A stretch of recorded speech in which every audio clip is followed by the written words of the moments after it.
रमेश और प्रिया दोनों ही दिल्ली के एक ही कॉलेज में पढ़ते थे। उनकी दोस्ती धीरे धीरे प्यार में बदल गई।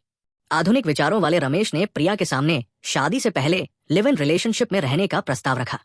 उसका तर्क था कि इससे वे एक दूसरे को बेहतर ढंग से समझ पाएंगे और अगर सब ठीक रहा तो शादी कर लेंगे। प्रिया एक छोटे शहर से थी जहां आज भी रिश्तों को पवित्र माना जाता है।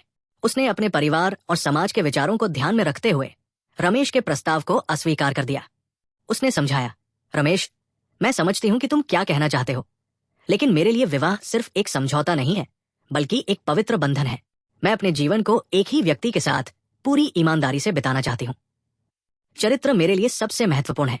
पैसे चले जाए, स्वास्थ्य खराब हो जाए, लेकिन एक बार चरित्र चला जाए तो सब कुछ खत्म हो जाता है। रमेश को प्रिया की बात पर गुस्सा आया। उसे लगा कि प्रिया पुरानी सोच की है और समाज के दबाव में जी रही है। उसने प्रिया को यह कहकर छोड़ दिया, तुम एक आधुनिक दुनिया में पुरानी सोच के साथ नहीं जी सकती। प्रिया का दिल टूट गया, लेकिन वो अपने मूल्यों पर अडिग रही। उसने अपनी पढ़ाई पूरी की और एक अच्छी नौकरी करने लगी। कुछ सालों बाद उसकी मुलाकात अमित से हुई। अमित भी उन्हीं विचारों का था।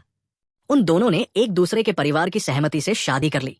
उनका जीवन सुख शांति से बीत रहा था। एक दिन प्रिया को पता चला कि रमेश का कई लड़कियों के साथ रिश्ता था और उसकी नौकरी भी चली गई थी। वो अंदर से टूट चुका था। उसने प्रिया को मैसेज किया और कहा, प्रिया, तुम सही थी। मैंने सिर्फ शारीरिक और भौतिक सुखों के पीछे भागकर अपना चरित्र और सम्मान दोनों खो दिए।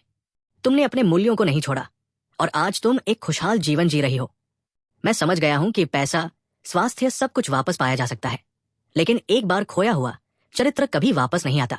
ये कहानी हमें सिखाती है कि जीवन में भौतिक सुख सुविधाओं से ज्यादा महत्वपूर्ण हमारे नैतिक मूल्य और चरित्र होते हैं। सच्चा सुख और सम्मान तभी मिलता है जब हम अपने मूल्यों पर अडिग रहते हैं।